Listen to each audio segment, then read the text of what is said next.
오늘을 함께하며 여러분의 내일을 응원합니다. 성공예감 이대호입니다.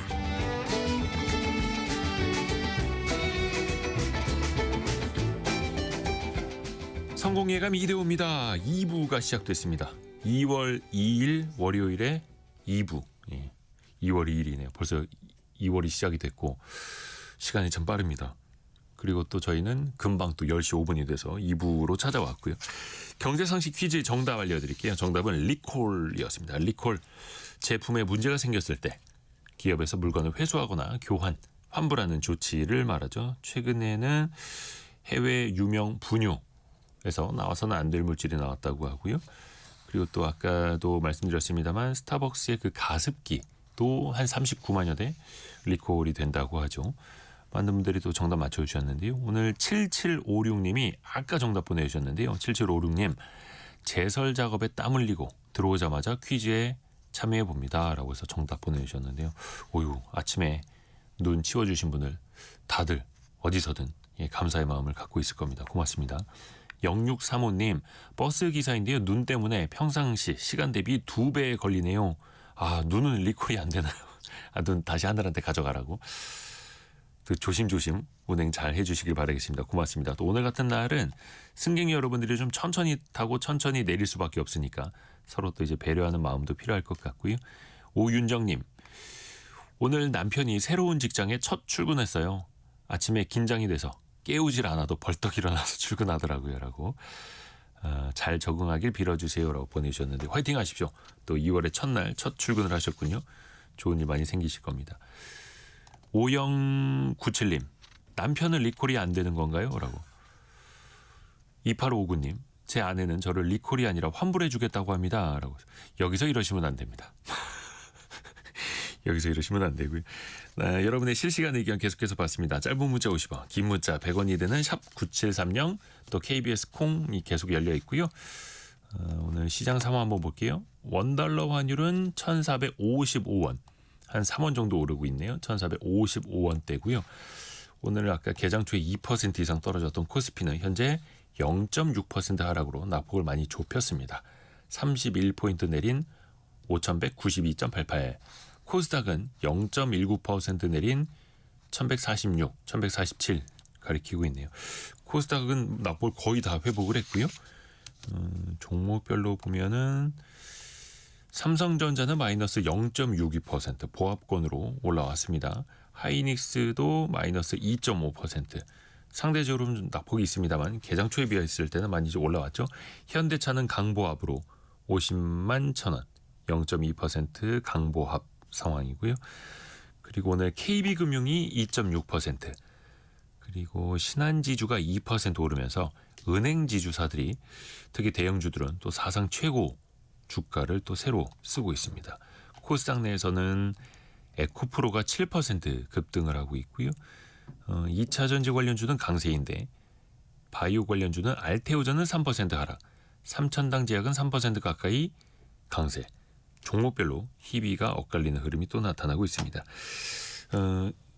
돈의 힘 때문일까요? 시장이 상대적으로 빠져도 덜 빠지고 있고 강합니다. 앞으로도 이런 흐름이 이어질 수 있을지 개미스쿨 시간으로 이어가 보겠습니다. 매트릭스 투자자문의 곽상준 대표 함께합니다. 안녕하세요. 네, 안녕하세요. 반갑습니다. 곽상준입니다.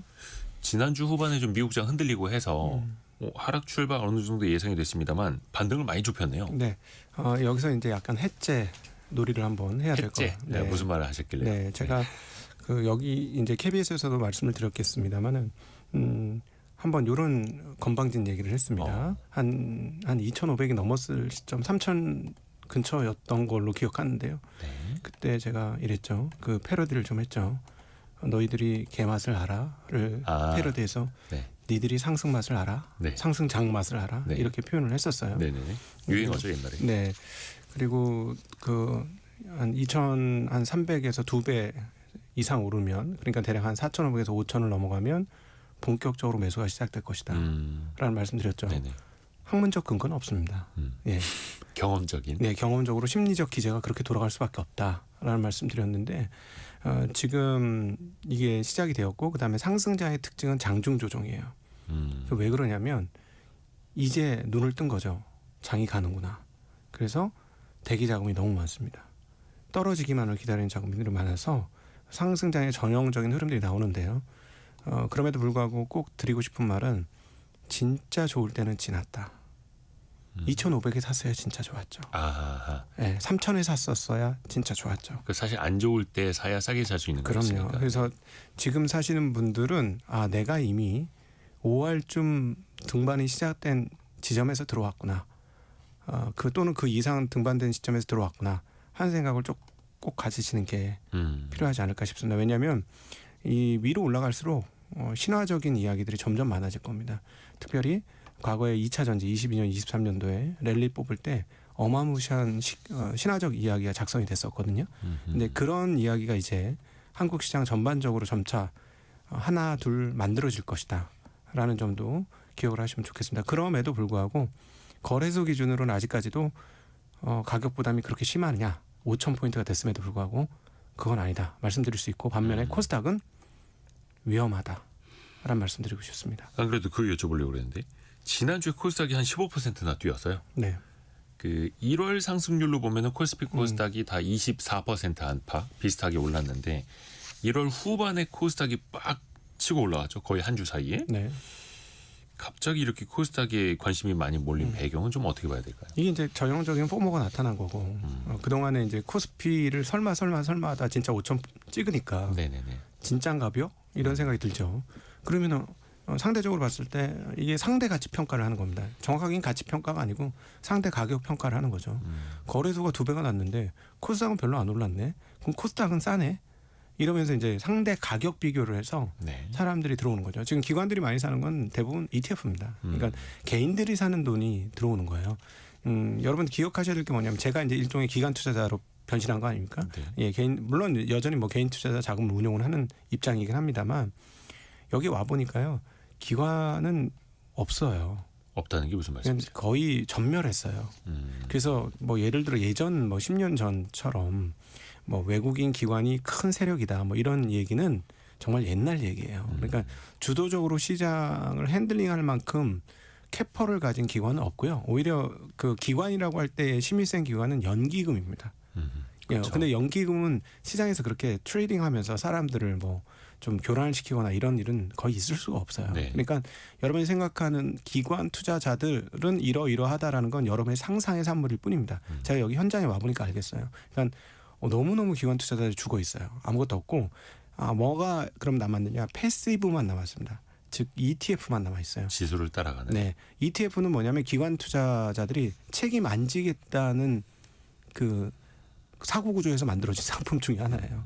또는 뭐 존 보글처럼 시장 전체를 그렇죠. 시장을 사라. 네, 시장을 매수함으로써 개인들이 결국에는 나중에는 개별적인 투자의 어려움보다는 시장을 삼으로써 리턴을 받는 뭐 그런 개념도 있습니다. 초기 ETF는 상당히 그런 게 많은데 최근은 어떤 거냐면 도저히 액티브하게 운용을 할 만큼이 힘드니까 자산 운용사들이 전부 그냥 ETF 운용사로 전환이 된 거예요. 그만큼 액티브하게 즉 공격적으로 투자를 해서 성과를 얻은 운용사가 아예 전멸되었다라고 보여주는 게 맞을 것 같고요. 그래서 기관은 그렇고 기관에 의한 지금 코스닥 매수다라는 건 사실상은 개인에 의한 코스닥 매수다라고 보시면 되는데 그렇죠. 가격을 좀 가격보다는 가치 산정을 좀 해보셔야 됩니다. 그 요즘에 개인 투자자분들이 ETF로 지수를 사는 경우가 굉장히 많아지고 있는데, 네. 그런데 그 ETF가 금융 투자라고 하는 증권사 창구로 잡히니까 모양상으로는 기관이 많이 사는 것처럼 보이지만 그것도 개인이 사는 거고요. 네, 근데 그게 또 되게 빠르게 몰린다는 거잖아요. 네, 그렇죠. 근데 거의 묻지마 분위기입니다. 네, 올라갈 수 있어요. 그리고 또 하나 이제 조금 제가 위험하다고 생각하는 게 이렇게 관계에 있다고 표현해야 되나? 그 공무원 분들이 네. 현재 정부가 무엇을 원하는지 이제 정확하게 캐치를 한 것 같아요. 그래서 이분들이 어떻게 하면 내가 이 세상에서 출세할 수 있을까를 생각했을 때 성과. 예, 여기서 키 퍼포먼스 인덱스가 이거구나라는 걸 알았어요. 이게 진짜로 생산적 금융이 중요한 거네 하면서 이쪽으로 이제 그 역량을 강화하기 시작합니다. 네. 역량을 강화하기 시작하는데 문제는 뭐냐면 많은 그 공직 생활에 있으셨던 분이 주식 투자 경험이 없어요. 그렇죠. 네. 있어봐야 아주 조금밖에 없습니다. 그래서 시장에 대한 이해도가 표면적으로만 있으세요. 표면적으로만, 제도적으로만 있고.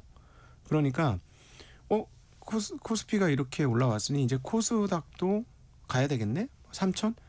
되게 그럴싸하지 않습니까? 근데 코스닥의 지난 수십 년간의 궤적을 반드시 이해하셔야 되는데요. 2000년에 3000포인트 가까이 갔던 지수가 지금 1000포인트 미만으로 떨어지는 과정에서 시가총액은 정말 엄청나게 늘어났습니다. 10배가 넘게 늘어났어요. 그러니까 코스닥의 최고 정점은 2000년 IT 버블 당시에 2,900 몇십까지 네. 갔었죠. 지금은 그 한 이제 3분의 1 정도 회복을 하는 단계이고. 근데 시총은 엄청 또 늘어나고 있고. 네네, 맞습니다. 신규 상장이 많아서요. 그렇죠. 쪼개기 상장, 신규 상장, 그다음 좀비 기업의 유지. 예, 그래서 저는 코스닥의 이름을 새롭게 진다면 50 좀비 시장이라고 표현하고 싶어요. 손오공처럼 분신술을 하던가 좀비 기업, 분신술. 예, 좀비 기업들이 퇴출 안 되고. 그래서 사실 따지고 보면 한번 걸러보긴 해야 되겠지만 대략 한 100개, 200개 정도 외에는 투자할 만한 기관들이 그렇게 회사들이 많지 않아요. 그러면 지금 빨리 오히려 이렇게 제도를 구성할 수 있는 분들은 지수 얘기를 하시면 안 됩니다. 매우 위험하고요. 지수 얘기를 할 게 아니라 시장이 어떻게 건전화될 수 있는가, 정화될 수 있는가를 생각하셔서 투자자들이 여기다 물밀듯이 돈을 넣고 올 때 후폭풍이나 후유증이 없도록 만들어주는 게 중요해요.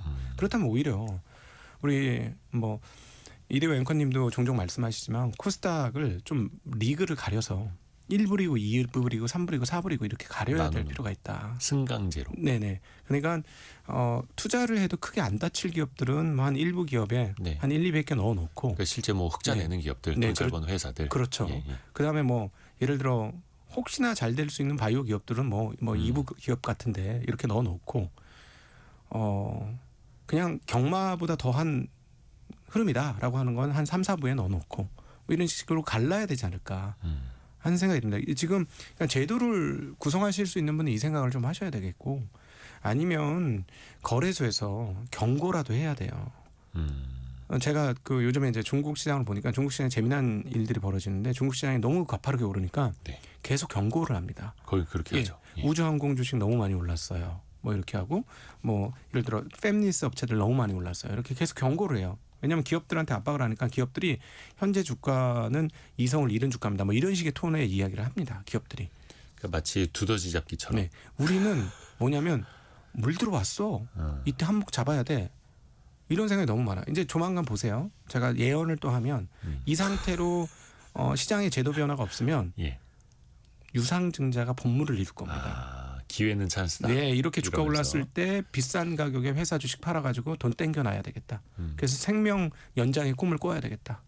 이렇게 되겠죠. 돈을 땡겨놓으면 그만큼 생명 연장이 되거든요. 또 기업 입장에서는 공식적으로 공개적으로 자금을 모집하기 위해서 증시에 또 올라온 거니 네. 시총이 높아졌네. 그러면 싸게 자금을 조달할 수 있는 기회네라고 또 생각할 수 있죠. 과거에도 그랬고요. 예, 그러니까 어떤 관료적 사고에서 보자면 나라가 잘 되려면 기업이 잘 돼야 된다. 요 프레임으로만 보면 기업들이 자금 조달을 해서 생존하고 발전하도록 만들어주는 게 좋기 때문에 네. 주식 시장을 자금 조달의 측면에서만 생각할 수 있어요. 그러니까 기업들이 자금을 조달해 가지고 계속 뭔가 산업을 발전시킬 수 있는 그런 토대로 마련해주고 싶은 마인드가 돌 수 있죠. 네. 이게 기존의 성장 마인드에서는 그렇게 됩니다. 근데 여기서 빠진 게 뭐냐면 투자자 보호 마인드는 없는 거예요. 근데 이 부분이 너무 안타까운데 최근에 한 바이오 회사가 유상증자를 안 하겠다는 기존의 약속을 깨고 상당히 큰 돈의 유상증자를 발표를 했습니다. 네. 그러니까 시가총액이 한 2조쯤 되는데 바이오 회사예요. 근데 한 2천억 정도. 근데 CBBW도 기존에 한 600억에서 900억 발행하겠다고 했어요. 그러니까 시가총액의 10%가 훨씬 넘는 돈을 유상증자하기로 했거든요. 근데 저는 그때 딱 유상증자 발표 보자마자 짚히는 게 있어서 회사 홈페이지에 들어가 봤습니다. 그리고 그 회사에 대해서 사람들이 사진 찍어놓은 걸 봤어요. 네. 너무나 멋지고 아름다운 사무실을 가지고 있더군요. 네네네. 저는 주주들한테 돈을 빌리려면 내부적으로도 남의 돈을 쓰는 거에 대한 미안함과 두려움이 있어야 된다고 생각해요. 주주들의 돈이니까. 네. 근데 그걸 내 돈처럼 쓰면 안 되는 거죠. 근데 지금 코스닥에 상당히 많은 기업들이 자금 조달하는 기업이 그 돈을 내 돈처럼 쓰고 있는 경우가 너무 많아. 내 돈은 어떻게 써도 상관없습니다. 예. 자기 돈은. 네, 자기 돈은 깨먹어도 상관없어요. 근데 남의 돈을 그렇게 쓰면 안 되는 거거든요. 근데 뭐 정말 브링브링 하더라고요. 그래서 블링블링해요? 엄청 대단했어요. 화려하게. 네, 그리고 위치도 너무 서울 시내 한복판에 모르긴 몰라도 그것도 한 계층이 아닌 여러 계층을 쓰고 있고 그러면 임대료만도 한 달에 수억 원 이상 깨지는 네, 그런 상황이거든요. 그러니까 물론 이제 그 회사도 할 말은 있을 거예요. 그렇게 해야 좋은 인재를 유치할 수 있고 복지가 좋아야 또 경쟁력이 더 나올 수 있고 뭐 이렇게 이야기를 할 수 있겠으나 주주 입장에서 보면 그게 또 이제 배신처럼 보인다는 거죠. 네. 결과로 보여준다면 주주들의 그렇게 돈을 받아서 성장을 하는 모습을 보여줘야 하는데 네. 그게 아니라 계속해서 운영 비용 때문에 근데 그게 자금을 이제 또 조달한다면 자금 조달이 한 번도 아니고 몇 년 안에 몇 번씩 되는 거는 그건 정말 문제가 있는 거예요. 네. 그러면 정말 엘리베이터 없는 건물이라도 들어가야죠. 그렇지 않습니까? 남의 돈 쓰는 걸 그러니까 그렇게 주주들에게 그 정도로 네. 뭐라 해야 되나 절박하고 진실됨을 보여준다. 그럼요. 한다는 거죠. 그럼 예를 들자면 직원들 월급을 안 깎는다면 네. 비용이라도 어떤 식으로든 줄여야죠. 근데 그러지 않은 경우가 너무 많은 거예요. 근데 이런 거에 대한 점검 없이 무조건 시장 가야 된다. 코스피 3천, 코스닥 그 코스피 갔으니 3천 가야 된다. 이거는 진짜 정말 저는 두렵습니다. 그러니까 2차 전지 시즌 2가 시작됐다라는 생각 뭔가 지울 수가 없어요. 본질적으로 달라지는 게 없는데 껍데기만 화려해진다면 오히려 그게 더 위험하다는 거죠. 네. 같은 거를 변하지 않은 걸 더 비싼 값만 주고 산다라는 거니까. 사실 뭐 코스피 5천 넘어선 데는 삼성전자, 뭐 SK 하이닉스 한 분기에 뭐 20조 원씩 네. 뭐 이렇게 벌어들이는 그 실적이 이제 바탕이 됐던 거고. 오늘 아침 코스닥은 다른 얘기죠. 우리 그 관료분들께서 너무 애를 써셔갖고 한국은 놀랍게도 경제 지표 그러니까 그 어떤 운용에 대한 발표가 휴일 날도 나와요. 그렇죠. 매월 1일에 네, 어제 일요일이었는데 수출입 데이터. 예, 수출입 데이터가 일요일 날인데 나왔어요. 그렇죠. 와 대단하다. 이분들은 휴일 날도 없구나. 막 이런 생각이 들 정도로 너무 감사한 마음인데 그 데이터 값을 한번 살펴보면 반도체의 전년 대비 가격 증가폭이 미쳤습니다. 네. 예, 그러니까 DDR4, DDR5 등등 그다음 낸드 뭐 이런 것들의 가격 증가폭이 전년 1월 대비 뭐 600%, 700% 이래요. 예. 그러니까는 DDR5 같은 경우는 3달러대였는데 이번에는 26달러대인가 이렇게까지 올라갑니다. 그러니까 떼돈을 벌고 있는 거예요. 그래서 지금 거래소는 사실상 삼성전자 하이닉스 덕분에 한 1000포인트를 꽁으로 얻었어요. 예. 왜냐하면 이익 증가폭이 영업이익이 100조가 넘게 나오는데 두 회사 합산해서 그러니까 전년 꽁은 대비 아니고 뭔가 밸류업 이벤트보다는 이제 펀더멘털로 올라갔다는 거죠. 예, 그렇죠. 그러니까 1000포인트가 그냥 휙 하고 올라간 게 이익이 휙 하고 올라갔기 때문에 그래요. 예, 그래서 이건 밸류에이션 쳐볼 필요도 없이 1000포인트가 그냥 덤으로 얹어졌어요. 이 두 기업만으로도. 그렇죠. 그러니까 이제 5000포인트가 이렇게 가볍고 쉽게 온 거예요. 예, 이 두 기업 아니었으면 아직 5000포인트 못 왔을 겁니다. 그러니까 그만큼 이제 그렇죠. 반도체 이익이 크게 증가했고 1월 달 수출입 동향을 보니까 여전히 비싸지 않구나. 현재 시점에서 보면 이렇게 많이 올랐는데도 여전히 비싸지 않구나. 삼성전자 같은 경우는 지금 1월 달에 수출입 데이터를 보고 그다음에 그동안의 누적적인 흐름들을 보고인데 지난 4분기에 20조를 벌었는데요. 월등히 많이 벌 것 같습니다. 올해요. 1분기에. 그렇죠. 네. 월등히 많이 벌 것 같아요. 그러면은 지금 시중에서 예전에 뭐 6, 70조 하던 게 8, 90조를 넘어 100조를 넘어 이제 120조를 넘어 150조 뭐 이렇게 가고 있거든요. 맞아요. 영업이익 전망치가. 근데 불가능한 얘기 아닐 것 같은 거예요. 그러니까 제가 2주 전에 봤을 때에 비해서 한 38조 원의 시장의 눈높이가 올라갔더라고요. 네. 근데 그게 어느 거였냐면 업황 안 좋을 때 뭐 한 24년, 25년 전망이 38조 원 나왔었거든요. 네.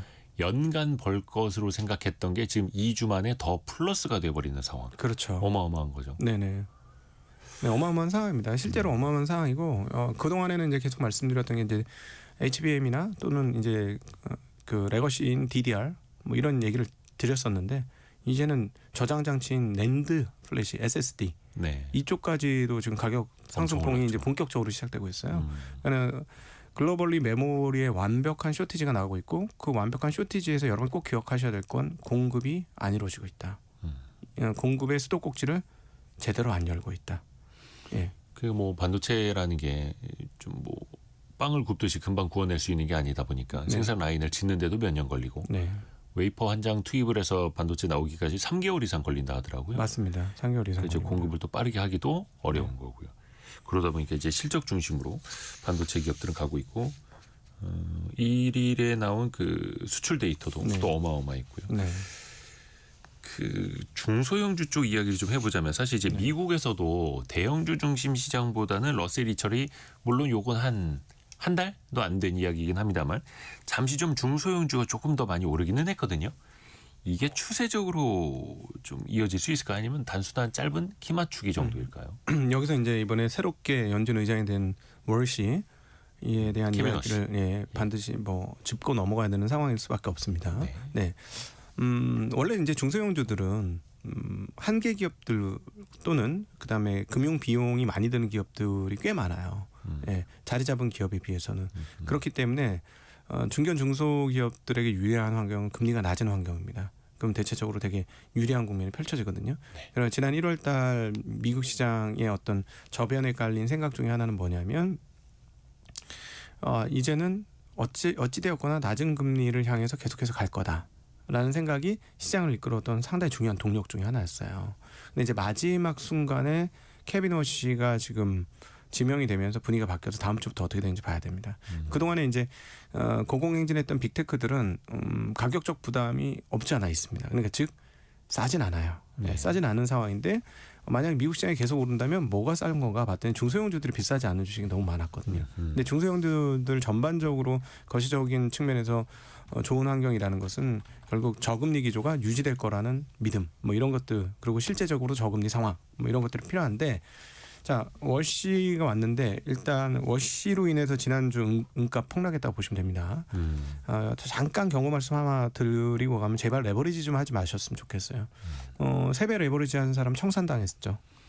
지난 주말에. 원자재 선물 같은 거요. 네, 은값이 33% 이상 떨어졌어요. 떨어졌기 때문에 장중에 37%까지 떨어졌기 때문에 그럼 이제 3배짜리는 제로가 된 거죠. 네, 청산이 된 겁니다. 그래서 급한 마음에 이제 레버리지로 빨리 키우고 싶은 마음 있을 수 있는데 급한 마음을 누르셔야지 자산 시장에서 생존을 하실 수 있으니까 그거 다시 한번 말씀드리고요. 그다음에 이제 그 월시가 어떤 사람인지 이렇게 지켜보니까 일단 기본적으로 매우 친기업적인 존재일 수밖에 없어요. 장인어른이 재벌이시더라고요. 아, 네, 네, 네. 에스티 로더, 네. 예, 그쪽의 후계자이고. 사위라고. 네, 그리고 케빈 워시가 한국하고 인연이 좀 있으려면은 뭐 미국 회사이긴 하지만 쿠팡의 이사예요. 네. 근데 쿠팡의 이사에 어떻게 들어왔냐 봤더니 드래켄 밀러라는 쿠팡의 초대 주주 중에 한 명 투자자. 있어요. 예, 네. 주요 주주 중에 한 명 있어요. 조지 소로스랑 같이 일했던. 네, 이 드래켄 밀러의 추천으로 들어간 걸로 추정이 됩니다. 그리고 드래켄 밀러하고도 상당히 친하고, 그러니까 이 케빈 워시 주변에 있는 사람들이 굉장히 기업인들이 많다는 거예요. 그럼 이분의 정체는 제가 보기에는 친기업적 성향이 굉장히 강하다.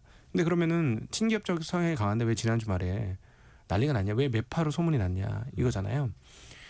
저는 친기업적이라도 매파일 수 있다고 봅니다. 왜냐하면은 2008년 이후 벤 버냉키 이후에 연준을 생각할 때 충분히 그럴 수 있다고 생각하는데 벤 버냉키를 우리가 어떻게 표현하냐면 연준 의장인 벤 버냉키를 헬리콥터 벤이라고 부릅니다. 맞아요. 돈을 어마무시하게 살포했다라는 의미에서. 그렇죠. 네. 그런데 거기서 멈추지 않고 코로나 때 파월에 의해서 한 번 더 돈이 살포됩니다. 그래서 사실은 벤 버냉키가 돈을 살포하기 전에 미국 연준의 총자산은 얼마였냐면 겨우 8천억 달러밖에 되지 않았어요. 그게 21년도 초반에 9조 달러가 넘기까지 늘어난 거예요. 물론 이제 시간 격차가 10몇 년이라는 격차가 있습니다만 그럼에도 불구하고 그 10몇 년 동안 통화량이 10배가 늘었다는 거예요. 이거 뒤집어서 따지고 보면 통화 가치가 10배가 떨어지는 거죠. 1달러짜리 햄버거가 10달러로 바뀌는 거고 3달러짜리가 30달러로 바뀌는 게 사실상은 어떤 측면에서 산술적으로는 정확한 거죠. 예. 그러니까 기업들 입장에서는 인플레이션이 심하면 제대로 기업을 할 수가 없습니다. 그래서 케빈 워시가 이 부분에 대해서 상당히 강력하게 비판을 해요. 그러니까 뭐냐면 지금 연준이 너무 과도하게 나갔다. 그렇기 때문에 이 과도한 것을 수습해야 된다. 그래서 너희들이 펼쳐놓은 그 총 통화량은 줄여야 된다. 그래서 소위 말하는 QT를 해야 된다고 주장해요. 양적 긴축이요. 네. 그럼에도 불구하고 금리는 낮춰야 된다고 얘기해요. 근데 이제 금리를 좀 아시는 분들이 이게 무슨 앞뒤 안 맞는 말이야 이렇게 하실 수 있어서 잠깐 설명을 하고 넘어가면 보통 금리가 낮아지면 사람들이 대출 받기가 쉬워지기 때문에 대출을 많이 합니다.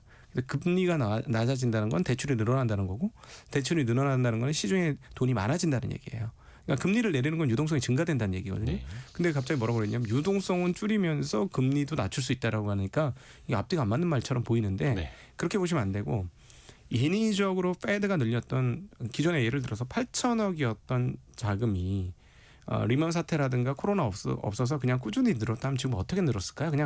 그냥 줄을 쭉 끄는 우상향으로 네. 올라갔겠죠. 지금처럼 무슨 절벽으로 산을 만들어서 자산을 늘리는 그런 그래프가 아니라 쭉 네. 늘었겠죠. 그러면 뭐 지금 한 2, 3조 이 정도 즈음이면 뭐 그러려니 했을 거 아닙니까? GDP 성장률과 더불어서 총자산이 늘어난다. 이거는 뭐 상식적인 얘기거든요. 그러니까 그런 거예요. 즉 과도하게 만들어놨던 연준이 만들어놨던 거품적 유동성은 줄여라.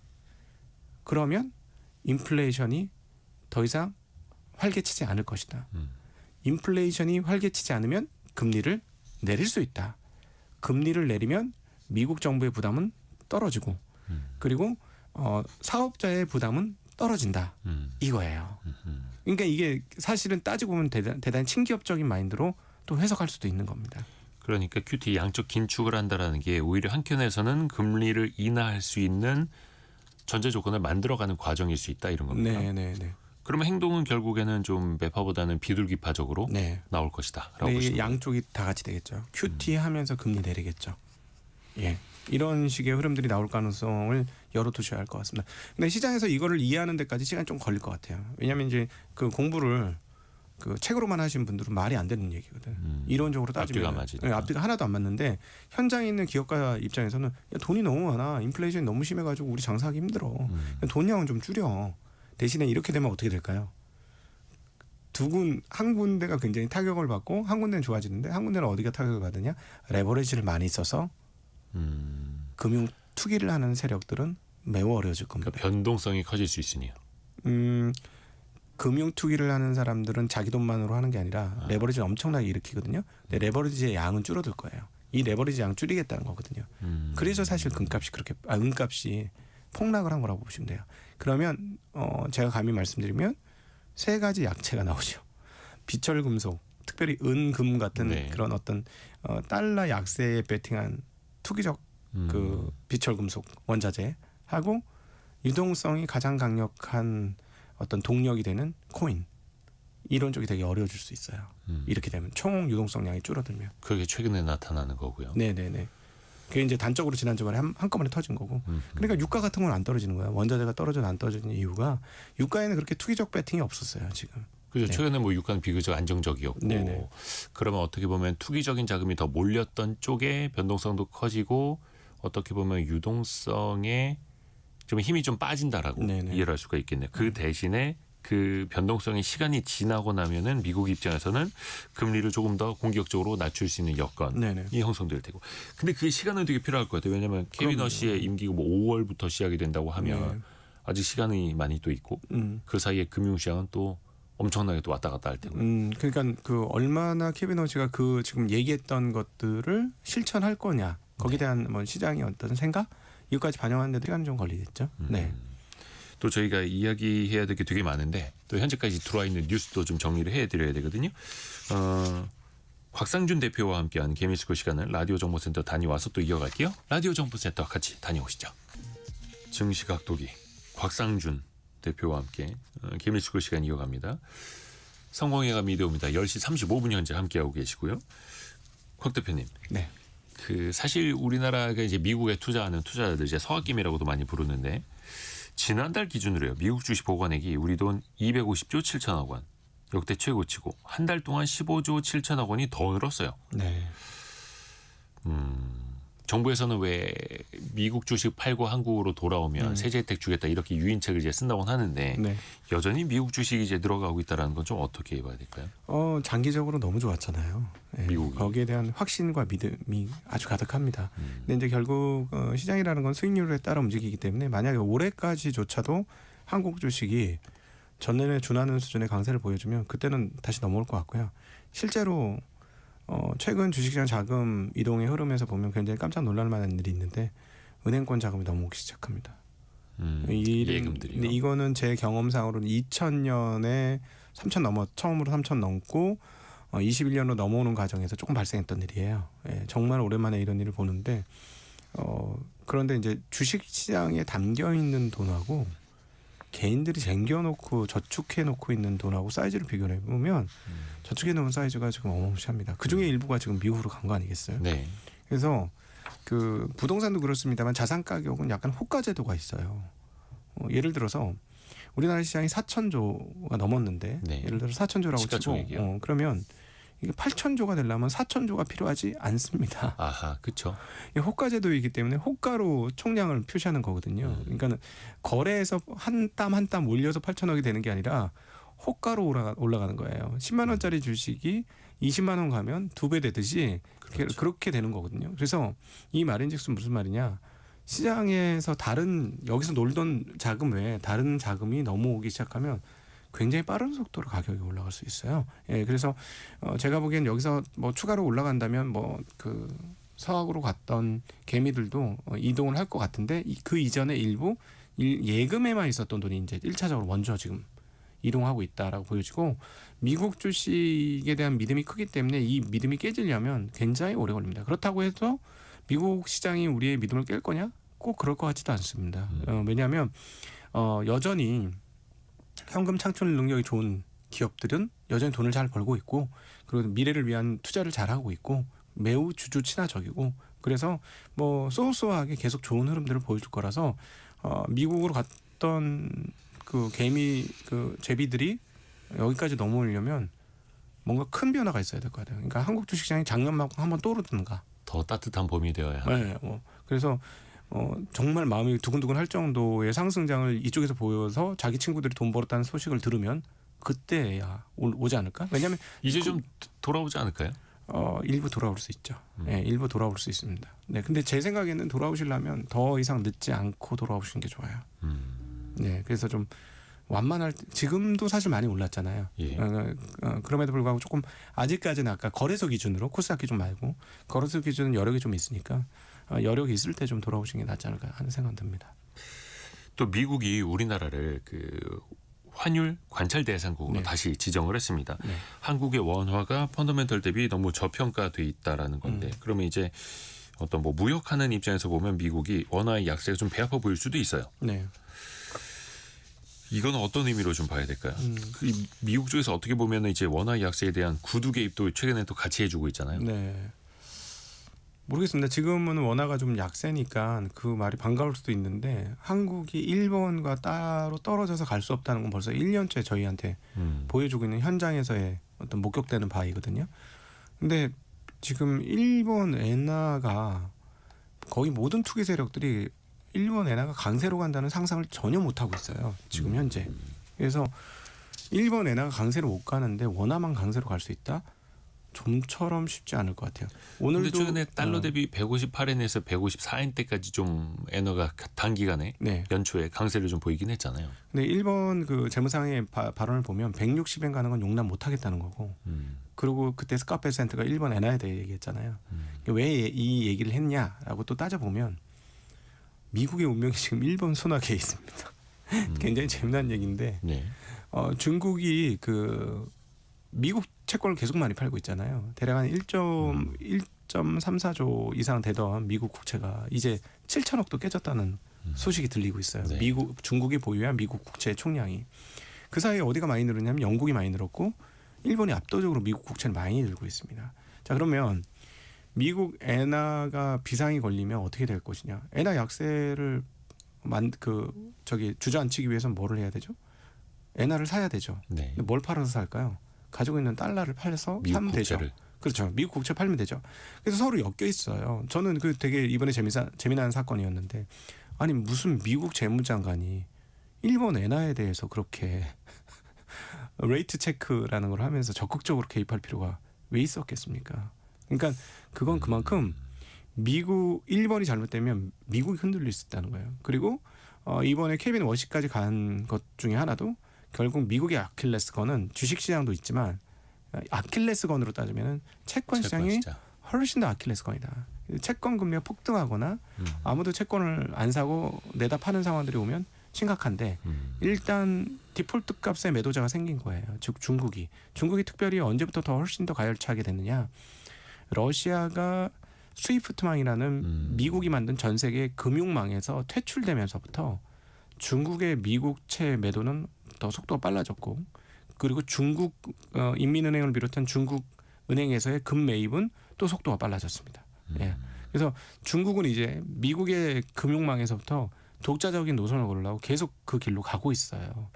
그런 상황에서 일본이 미국의 담보력을 제공해주지 못한다면, 네. 예, 국채 매입자로서의 역할을 충분히 못한다면 안 된다는 거고. 그래서 160엔 가는 거는 일본에서 싫어하니까 부담스러워하고. 그러니까 150엔 넘긴 거예요. 근데 또 제가 보니까 140엔 갈 생각은 또 없는 거예요. 너무 또 강세는 또 네. 싫고. 그리고 또 2024년도 8월달에 우리가 한번 엔캐리 청산에 대한 공포감으로 160배 나던 네. 엔이 순식간에 140엔 가면서 일본 주식시장 하루에 10%씩 빠지는 그런 폭락장을 한번 있었죠. 맞지 않습니까? 그러니까 거기서 조심을 하는 거예요. 그러면 그런 측면에서 보면 원화가 지금 사실은 달러도 많이 벌고 있고 오늘도 보니까 87억 달러인가에 1월 기준 무역 흑자인데 네. 기업들이 계속 돈을 상당히 큰 폭으로 돈을 벌고 있고 그런 상황에도 불구하고 원화가 강세로 가는 게 맞지만 일본 엔화가 저렇게 됐는데 어떻게 그 혼자만 독자적으로 강세 갈 수 있을까 하는 좀 고민이 있습니다. 아마 계속해서 끝없이 일본과 보조를 맞추려고 하는 흐름들은 나타나지 않을까 싶습니다. 네. 그리고 또 하나 여쭤보면은 앞에서 저희가 1부 때 이야기를 했던 게 레버리지 ETF를 좀 살펴봤었거든요. 네. 우리도 이제 지수 중심으로 레버리지 2배짜리 ETF가 있습니다만 삼성전자, 하이닉스 같은 개별주에도 물론 이제 대형주에만 뭐 국한해서 출시를 하겠습니다만 개별 주식을 2배 추정하는 레버리지를 도입한다고 합니다. 이거 자체는 어떻게 보세요? 저는 여기 약간 이중적인 생각이 드는데 네. 최근에 이제 하이닉스 2배 레버리지 상품이 홍콩에서 나왔어요. 네. 홍콩 자산운용사에서 그걸 개발해서 만들었거든요. 한 1년 반, 2년 전, 한 2년 가까이 됐습니다. 근데 엄청 많이 돈이 들어가거든요. 글로. 그러니까는 사실은 돈이 그것도 유출되는 상황이니까 한국에서 유지를 하려면 그냥 레버리지 한국에서 해라 이렇게 되긴 하는데 맞는데 네. 아니 생으로 주식 살 수 있는데 그걸 2배로 사라고 하는 건 사실 투기를 좀 부추기는 거라 좀 걱정도 있어요. 네, 그런 부분에 대한. 네. 근데 앞에서 우리가 또 환율도 이야기를 했습니다만 사실 이게 그냥 단순히 시장에서 개별 종목 레버리지 ETF가 필요합니다라고 해서 내놓는 게 아니라 자꾸 서학개미들의 돈이 해외로 빠져나가고 해외에서 ETF를 투자하니 원화는 더 약세고 예. 환율도 잡아볼 겸 네. 투자 자금도 다시 이제 리쇼어링 돌아오도록 만들 네. 겸 겸사겸사 한다라는 거잖아요. 이게 그러니까 어떻게 보면 정책적인 목표를 달성하기 위해서라는 그러니까 건데. 그 정책적인 제도를 통해서 뭔가를 하려고 하는데 어떤 시장의 근원적 성향과 성격에 대한 이해도가 없으니까 이렇게 되는 거예요. 서학개미들이 왜 갔습니까? 수익이 못 난다고 간 거예요? 수익이 못 나서 간 것도 있죠. 물론 미국은 수익이 잘 나니까 가는 것도 있습니다. 그건 굉장히 제일 큰 중요한 이유이긴 한데 한국에서 뒤통수 너무 많이 맞고 등에 칼을 너무 많이 꽂히니까 나 여기 너무 시장 질이 나빠가지고 도저히 못 있겠다. 시장에 대한 신뢰 자체가. 그럼요. 네. 시장에 대한 신뢰가 떨어졌는데 거기에서 뭐 상품 제가 요즘에 코스닥은 뭐라 그러냐면 생선가게라고 표현하거든요. 썩은 생선이 질비한데 이번에 아주 물 좋은 참치가 들어왔어요. 아무리 그래봐야 사람들이 돌아오겠냐는 거예요. 그건 아니거든요. 시장의 근본적인 질을 좋게 만들어야 합니다. 그리고 제가 계속해서 주장하고 싶고 그다음에 청취자분들이 꼭 저의 말에 동의해 주시기를 부탁드리는 바는 뭐냐면 이걸 변혁시키는 가장 빠른 길, 힘이 가장 덜 드는 방법, 가장 지름길은 뭐냐? 이것을 문지기 역할을 하는 거래소가 바뀌면 되는 거예요.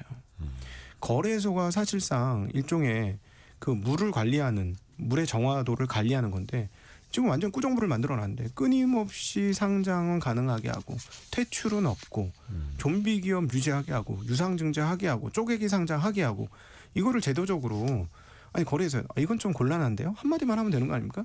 그 한마디를 안 한 거 아닙니까? 그러니까 뭐냐면 이 구조가 뭐냐면 산업자본의 자금 조달 창구로만 인식하는 생각에서 변한 게 하나도 없는 거예요. 어떻게 하면 시장이 성장할 수 있을까에 대한 건 없고 우리에게 주어진 목표는 무엇인가? 그거 하나만 보고 달리는 거예요. 이게 관료적 사고인 거예요. 제가 보니까.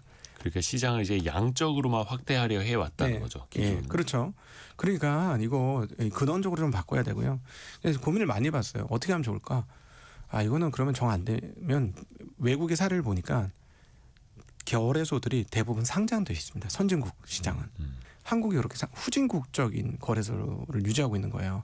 그러니까 왜 그런가 봤더니 그동안에 8대 거래소 이사장 중에 7명이 경제 관료 출신이에요. 꼴보직이잖아. 저 이 얘기에서 불이익 당할 수도 있습니다. 나중에. 지금은 아니더라도. 근데 걱정은 좀 되는데 할 말은 좀 해야 될 것 같아요. 그러니까 그만큼 거래소를 좀 친시장적으로 그렇죠. 정책에만 이제 순응하면서 양적으로만 확대하는 게 아니라 질적인 개선이 필요하다 그런 취지신 맞습니다. 거죠. 투자자들 보호도 하고 미국 시장처럼 투자자들이 아무 생각 없이 주식시장에 들어와도 잘 모르는 사람이 들어와도 잘 버티고 오래도록 있으면 시간이 지나면 좋아지더라. 이런 그림을 보여줘야죠. 그러니까 S&P 나스닥이 지금 저기까지 간 데는 꾸준히 우상향했기 때문이에요. 최근 10몇 년간은 S&P 기준으로 연평균 8% 이상 상승이에요. 딴 거 안 하고 그것만 갖고 있어서도 10년에 2배 이상 났어요. 그렇죠. 수익이. 그러니까 우리나라는 그런 시장이 아니었지 않습니까? 지난 20년간 제자리였어요. 그러니까 근본적인 그러니까 시장의 신뢰부터 네. 이제 뿌리부터 다져나가야 한다. 거기에 네. 이제 거래소의 역할이 막중하다라는 네. 취지로 또 이해를 하면 되겠죠. 그래서 지금 코스피 3천 얘기하기 전에 음. 코스닥 3천 얘기하기 전에 코스닥 시장을 어떻게 정화할 것인가 그 얘기부터 해야 합니다. 네. 그러니까 요거는 뭐 정부 여당도 그렇고 금융당국에서도 이제 고민을 해서 물론 이제 이게 프레임이 코스닥 활성화 정책 이렇게 나와버리면 또 뭐 불부터 붙을 것 같고 이미 그렇게 불이 붙었죠. 건전화 대책 이렇게 나와야 되는 거죠. 네네. 개선 방안. 네. 근데 뭐 퇴출을 시키겠다고 했는데 버젓이 유상증자 유상증자 필요하죠. 돈이 저는 필요하다면. 참고로 저는 거래소 이쪽에 전혀 마음이 1도 없습니다. 근데 만약에 제가 거래소 사장이면 유상증자하는 기업이 있으면 어떤 조사원 하나 보낼 것 같아요. 저 회사가 어떻게 돈 쓰고 있는지 확인 좀 해봐. 근데 돈을 막 물같이 쓰고 있어. 남의 돈을. 그런 기업들은 유상증자하는 거 태클 걸어야죠. 물론 이제 그거는 법과 규정에 따라서 하고 금감원에서도 증권신고서 이제 심사를 하고 합니다만 뭐 일본의 케이스는 도쿄 거래소가 네. 기업들이 이제 저평가받고 있다면 그 이유도 뭐 소명하라 뭐 굉장히 이제 적극적으로 나가면서 또 이제 저평가를 해소했던 사례도 있고요. 네. 끝내기 전에 요거 하나만 또 여쭤볼게요. 트럼프 대통령의 그 상호 관세 네. 15%로 간신히 협상해 놨더니 국회 입법 늦어진다라고 하면서 25% 높이겠다. 물론 네. 이제 아직 관보 개제는 안 했고 관보 개제를 준비하고 있다고는 하는데 맞습니다. 이건 어떻게 좀 단기 이슈로 봐야 될까요? 어떻게 보세요? 결국은 뭐 이 부분은 단기 이슈로 보시는 게 맞을 것 같습니다. 뭐 국회에 비준되고 하면 바뀌어지는 건데, 근데 조금 유럽에서 빰 맞고 한국에 와서 화풀이 하는 것 같아요. 그러니까 뭐 비준된 데가 어디 있어요. 근데 우리를 어떤 측면에 보면 제일 약자로 잡은 거죠. 네. 그래서 빨리 하라고 압박을 하는 건데 결국은 뭐 시간이 지나면 지나갈 것 같고요. 정말 그 좀 못된 생각이긴 합니다만 그렇게 관세 올릴 거면 반도체부터 관세 빵빵 올렸으면 좋겠어요. 오히려 그 미국이 불리하니까. 미국 빅테크들 이익 왕창 줄 겁니다. 그러면 없어서 못 파는데 뭐 지금. 그래서 트럼프 입장에서 그건 못하는 거잖아요. 그러니까요. 그러니까 관세 올리려면 반도체부터 올려라. 너희들 빅테크 잘 되나 보자. 정말 이런 마음이 들더라고요. 근데 이제 미국 쪽에서는 자기네 불리하지 않은 것만 선택적으로 그렇죠. 또 하고 있고 네. 물론 이제 우리도 뭐 입법에 더 이제 속도를 내고 하면 할 수 있겠습니다만 네. 또 시장에서 좀 우려를 하는데 그러면 이거는 근본적으로 우려할 바는 아니라고 보시나요? 네, 이거는 시간이 지나면 이제 차차 해결될 부분이다라고 생각을 합니다. 네. 오늘 우리 증시는 좀 변동성이 좀 최근에 커지고 있네요. 지금 다시 2.4% 내림폭이 이제 커지고 있고 당분간은 좀 이렇게 변동성 장세는 염두에 두고 가야 네, 될까요? 시장은 좀 올랐으니까 언제든 조정을 할 수 있는 상황이고요. 지금 시장 분위기가 좀 너무 뜨거워서 오히려 좀 하락이 좀 필요할 때인 것 같습니다. 좀 냉정하게 시장을 좀 바라볼 수 있어야 되지 않을까? 그러니까 항상 올라갈수록 감정은 뜨거워져요. 네. 그런데 사실 위험도 커지는 겁니다. 감정이 뜨거워질수록 위험도 커진다는 사실을 주식시장을 바라보시는 분은 꼭 기억을 하셨으면 좋겠다. 참고로 제가 옛날엔 너무 싸다 맨날 그런 얘기 하지 않았습니까? 한국 시장 너무 싸다. 네네. 네, 이제는 싸진 않아요. 한국 시장 적정가 맞습니다. 그래서 이제부터는 무조건 하시면 안 되고 잘 고르셔야 합니다. 그 말씀 드리고 싶습니다. 그렇죠. 오히려 막 많이 불붙고 올라갔을 때가 비싸게 사야 할 때니 역설적으로 그게 위험한 순간이고 네. 오히려 시장에서 되게 부정적인 기운이 팽배해졌을 때가 오히려 가장 저렴하게 살 수 있을 때니 안정적인 순간인데 네. 사실 인간의 심리는 그렇지는 않습니다. 음. 다만 이런 거 우리가 또 이제 객관적으로 냉정하게 계속 판단해 나가야 하는 거죠. 오늘은 매트릭스 투자자문의 곽상준 대표 함께했습니다. 고맙습니다. 네, 감사합니다. 이 시각 현재 원달러 환율은 1,457원대로 지난주 후반보다 한 5원 정도는 올라가고 있고요. 금융시장의 변동성은 계속해서 또 커지는 그런 상황이기도 합니다. 춥습니다. 또 길이 많이 미끄럽고요. 안전에 더 유의하셔야겠습니다. 내일 아침 9시 5분에 다시 찾아오겠습니다. 성공예감은 오늘도 여러분을 응원합니다.